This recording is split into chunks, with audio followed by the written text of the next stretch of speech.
Hi, let's talk about immune system anatomy.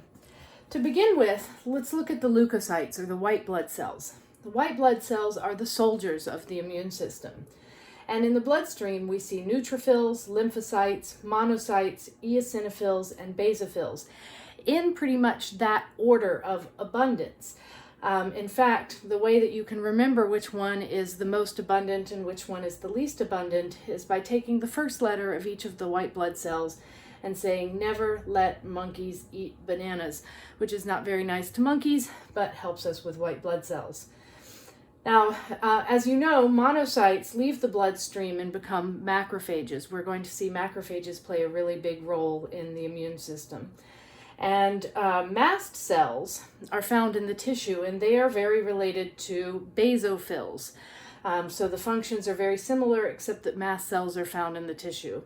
But all of these are going to be soldiers in the battle against pathogens and infected cells. We really aren't going to see eosinophils and basophils that much in what we're talking about. I don't want you to get the impression that they're not important, but they tend to be effective more in allergies, parasites, fungi, and that sort of thing. And we're going to focus on bacteria and viruses, the two most common pathogens. Now, these soldiers, these white blood cells, can be found in one of two places: the primary tissues or organs of the immune system, or the secondary tissues and organs. Primary tissues and organs are where the white blood cells form and mature. And there are only two places where this happens: in the bone marrow, where all of the leukocytes are formed, and in the thymus gland, where T lymphocytes go for their maturation.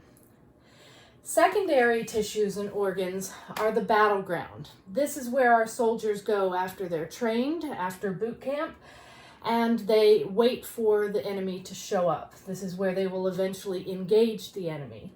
So this includes structures like the lymph nodes, spleen, tonsils, and GALT.